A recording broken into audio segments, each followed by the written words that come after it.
Well, yesterday we saw the newest Liam Neeson movie and the continuation of his geezer teaser career making Taken knockoffs. Retribution. Connor, what's the plot of Retribution? Retribution sees Liam Neeson as a hedge fund manager who's bad with his kids, and his marriage to his wife is on the rocks. But then he's driving his kids to school when it turns out there's a bomb built into his car. And it's a super mystery out of the four characters in this movie who planted the bomb. Yeah. Four characters, most of whom are introduced right before they exploded, and his wife. One supporting character who has a line that's not, "Oh, I'm about to explode up." So, Liam Neeson needs to drive around and do a series of sick and twisted games with his children's lives in the balance as well as his own. And he learns to be a good father and not worry about work so much or whatever. So Aiden, what did you think of Retribution? We got some grade A trash Kino fellas. Yep. This movie's a tremendous stinker, but in all the ways that make a tremendous stinker fun to watch. Liam Neeson is horrible in it, which is kind of the case with all these late era Liam Neeson geezer teasers where he's just drunk and doesn't care.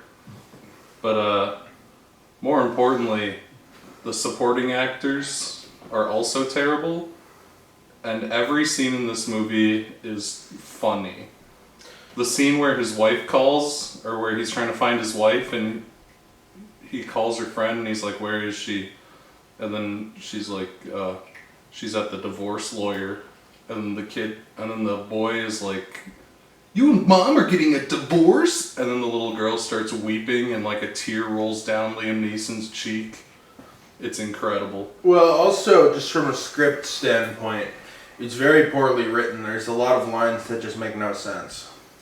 Yeah, I'm still trying to figure out that fucking Cinderella line where like the villain is in Liam Neeson's car, and Liam Neeson says, "But why do we have to do this?" And he says, "It was inevitable.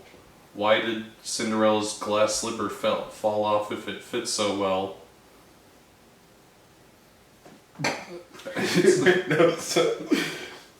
Even the geezers that this movie is going for in the audience were laughing with us. Yeah, the whole We audience weren't just the was- assholes sitting up front laughing hysterically. The whole audience had a great time, and this movie didn't have an ounce of intentional humor.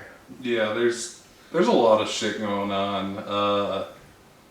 To spoil it a little, even though I guessed who the villain was about 4 seconds in because he's the only supporting character with a line besides Liam Neeson's family. When he shows up and then he hops out of a train passes and he hops out of his car and blows it up. And the big saw twist scene at the end when he unmasks himself. Right. Or just like the big action climax where Liam Neeson takes off his seatbelt and falls out of the car and just doesn't get killed. It's all over the place. There's the Interpol agent who's like, "I don't believe you, I think you're a super terrorist," but then at the end, after he blows up his friend, she looks at him and like nods and gives him a thumbs up, like, "Good job solving the case, I guess." I don't know what the fuck anything in this movie's supposed to mean. It's constructed terribly. There's like, at the start of the movie, Liam Neeson gives like 4 inspirational monologues to stock music, and even though the movie's set in Belgium, his steering wheel's on the left side of the car so that American people don't get confused. And it's also conveniently... But also, it's the only way it would have worked for him to fall out. I mean, he could have just tipped it over the other side of the bridge. Yeah, I guess, from a construction standpoint. And then, there's just so much. Like, Liam Neeson probably loved this movie because he could just be drunk and sit in a fake car and he didn't have to, like, stand or do action because he's, like, 90. And also his hands are really shaky in every scene in this movie. Right. He gives a lot of stink-ass line deliveries.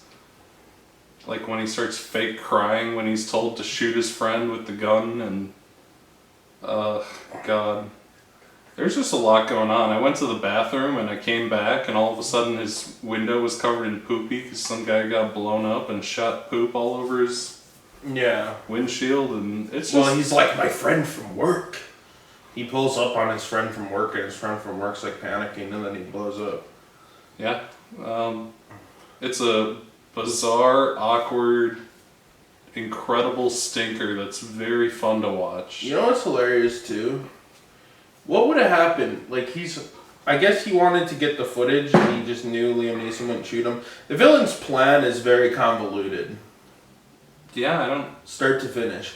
And the fact, there's a lot of conveniences. Like, what if Liam Neeson said, my children are at risk, I'm just gonna shoot you? You know what I'm saying? Because the villain made him do that so that he could get the recording and he knew that he wouldn't shoot his friend, but like his two children were at risk. Maybe. Also, the recording is like the recording is like the least convincing thing ever because Liam Neeson's like sobbing through it, and also and being coached, but no one believes him and thinks he's a super terrorist. Right. Everybody thinks he's a super terrorist for no reason, but what doesn't make sense is why he would hardwire explosives and make it so the only way he could survive is this contrived way where his car tips over a bridge and then he gets blown into the water. Why would he make it so he dies no matter what if he wants to steal the money? Yeah, and the villain's plan, I don't think I get it. Because the firm that Liam Neeson works for has a hidden account in Dubai, but they're not taking money from the account. But it's in Dubai so that no one can trace it, which you would think would mean that they were stealing from it, but it's just sitting there. And the villain needs Liam Neeson to... He wants them to think Liam Neeson's the bomber so that he can... Fake his death. He buys... People that never find his body. He buys bombs on the darknet so that he can put them in cars and turn the money in the Dubai account into crypto by tricking Liam Neeson into putting the money into the crypto by putting a bomb under his chair and blowing up everyone else and making it seem like he got blown up so that he could buy the crypto. He has the crypto, yeah. And at one point the villain says, I wouldn't have survived in jail because I'm used to being rich. But there's like no indication that there was like an investigation into this offshore account and like the Interpol people are baffled when Liam Neeson tells them. Right, but the point is that... So why is he... He makes this contrived plan to get Liam Neeson to agree to release the funds. But I question how this rich guy couldn't just fly overseas, set a bomb in the car and say, I'm going to blow up the car if you don't just transfer me the money. Because he has to flee and start a new life anyway. So what's with the contrivancy of everything else in the plan? Why not just simply buy a bomb on the dark net, have Liam Neeson have a bomb under his seat and say, I'm going to blow you up if you don't do it. And then you also have a lot of questions like, why would Liam Neeson, without his kids in the car, a lot of the plan doesn't really work. It takes away a lot of the suspense. Because Liam Neeson could simply say, I need to be alive for me to transfer the money. And Liam Neeson has nothing to lose if his kids aren't in the car. Pretty much. So without the kids in the car, his entire plan just falls apart. Yeah. And Liam Neeson knows 10 seconds after the bomb is there that it's hardwired and there's no way for him to get out. If Liam Neeson just decided to, like, if his kids weren't in the car and he just decided not to, and he got blown up, then it'd be awfully suspicious that everyone but one guy got blown up. And he wouldn't have, like, anyone to frame or, like, anything. And he couldn't get the money and he wouldn't be able to fake his own death. I mean, I guess pretty much every contrivancy has to happen in the way that the script was written for this plan to go through. When the more simple plan would be to plant the bomb and say, look, give me the money or I'll blow up this bomb. And then Liam Neeson would say, okay, I'll give you the money so I don't get blown up. Yeah, there's And way too then many Liam steps in this Neeson, convoluted I know plan. Liam Neeson's a good guy, so Liam Neeson can then report it and be like, hey, this investor money was stolen, but he's off in Brazil or wherever where you can't extradite him, or Paris or something. And then Yeah. they say, oh, bummer. And that's then roll credits and everybody's happy. But instead he makes this contrived ass plan. Do you think after Liam Neeson survived the explosion, his wife still divorced him? I think We don't she see was anything, probably just rolls pressured credits. into giving him another plan. But no, I mean, I they guess he kind of doesn't have started a doing the job news anymore. footage where he's like, Liam Neeson and his wife are happily married and I mean, it's not like he has a job to distract him anymore because everyone Right. he worked with his fucking. well, he dad. also learned a valuable lesson, all a Saw, you know? Yeah, I mean, this But- is Saw in a car basically with a really Yeah, old Saw guy. and Speed. I have a lot more questions too. Like, what are the cops are pretty incompetent in Berlin because Liam Neeson will speed away in his mid-sized sedan, and then the cops just won't be able to catch him until it's plot convenient for the cops to show up. Well, also fucking Liam Neeson will be like, "There's a weird man on the phone. Can you trace his call? He's forcing me to do this." And they'll say, "Okay, buddy, whatever you say, you creepy suicide bomber man." There's a strange phone. And they're like, we're willing to jam Berlin's phone services, but we aren't willing to try to do this. And it says the whole time no caller ID. So I think part of his plan wasn't to use like a burner phone. I like to think he's just at home, star 670. Star 670. Well, also- Liam Neeson. Also, even after like they get the kids out of the car, the kids are like, "No, we heard this creepy robot man on the phone, and he's put a bomb in the car to do this whole plan." And the police are like, "Yeah, huh? I bet that's what your dad told you to say, huh?" It's like, what the fuck, lady? But then all of a sudden, once he fucking eviscerates his coworker and just kills him, how is that any less suspicious that the coworker he can conveniently blame the crime on died in a horrible fucking explosion in his rigged bomb car? Maybe they That's finally, more suspicious. Maybe they finally took a look at the first car and was like, why is there no body in here? And the burner phone has a fucking... The burner phone got eviscerated. Like, you'd think it'd be more Yeah. suspicious that the partner got fucking exploded outside the fact that he wasn't there. Also, earlier. rather than cooperate with police, his plan was just I have to go and run off and find the perp myself because you'll never believe me. Yeah, I mean, the perp was also kind of just... Liam Neeson's like, "I need to see you face to face to send you the crypto." And then the guy's just like, "Yeah, I guess that makes sense." I don't even think it's And then he that. gets in Liam Neeson's car for some reason, but if he I don't didn't, entirely Yeah. understand why he got in the car and revealed himself. he should have just stood outside the car and said, "Okay, give me the money now." Like I said, why didn't he just plant the car bomb, be on his private jet on the way to Berlin and say, I'm going to blow you to fucking pieces unless you transfer the money? Movie over. But instead he actively goes and sits in a car that's being pursued that could blow up at any time and fucking kill him. Or maybe the police, as incompetent as they are, just come around a corner and say, "Okay, Liam Neeson, we got you for real this time. Wait, I thought this dude got blowed up. He's all over the news, has gotten blowed up." And they're like, and then Liam Neeson could be like, "Look at his strange terrorist mask," and all that good and jazz. his Like maybe phone full of crypto. and his phone full of crypto and his burner phone. And the police say, "Good job, Liam Neeson, we caught him.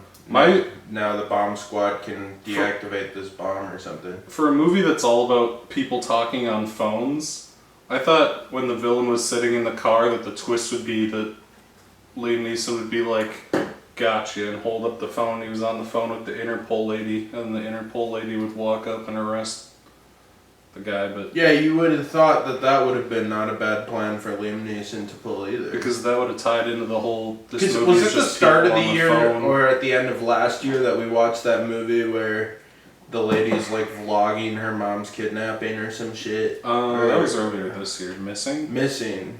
Yeah. Because Missing actually did. Missing wasn't an excellent movie, but it kind of has a similar tech-based concept, and they kind of used it better. I just thought this was a really terrible script. Yeah, it's bad. It's a really bad movie, but anyway. it's a cool 90 minutes. That's true. I guess for the formality of it, even though we've talked this to death, what did you think of Retribution? I loved Retribution, and by loved I mean it's a 1/2-star movie. I speak in letterbox terms a lot. It's a 1/2-star movie. I gave an extra 2 stars out of sheer enjoyment because I was laughing, I was crying. It's a cool 90 minutes. I feel like if it was longer, if the movie was any longer, it would have been a chore. Yeah. I would have been fine with watching a DVD cut of this that's 80 minutes. Is it necessary to watch in theaters? I don't think so. I think it'd be a hoot at home too. Thankfully, we had some geezers that were kind of playing along with it, how terrible it is, which I thought helps the theatrical experience. I feel like at most of them, most theatrical experiences, you're more than likely just going to experience dead silence. Yeah. And people not enjoying the film, but I feel like it added to my enjoyment. It was kind of like seeing Barbie with those drunk 40-year-old single moms that were just having a ball at Barbie. Like sometimes, yeah. And I'm just getting used to going to the theater again without just being able to play it after work. Yeah. By myself in the movie theater. Better times. But I sometimes I feel like one thing I miss is just getting the hoot and hollering of the crowd. And when the crowd is actively laughing because a movie is so blatantly bad, like, that helps me enjoy. That helps me enjoy it. I think it's delightfully terrible. It's one of the worst movies of the year, I won't lie. Yep. But it's the most enjoyable, terrible movie. I think every year kind of has an example of this, especially in the last couple years, because just a couple off the top of my head, Eli Roth's Death Proof with Bruce Willis was a terrible movie that I thought was really funny. Yep. That movie might technically be a little better than this, but it's still pretty bad. Yeah. It's still pretty bad, but also kind of Kino. What was last year's? There was a really good example last year. I gotta look at my cringe Kino lists. Because last year had a couple. I mean, another classic example, perhaps Furious 7. A little higher budget. For sure. A little more competent. Furious 7 is the peak of cringe Kino. Last year had a really good example, I feel like. I just can't remember.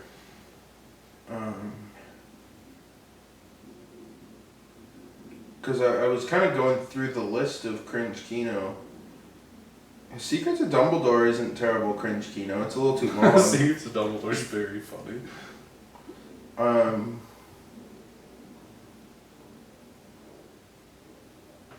This...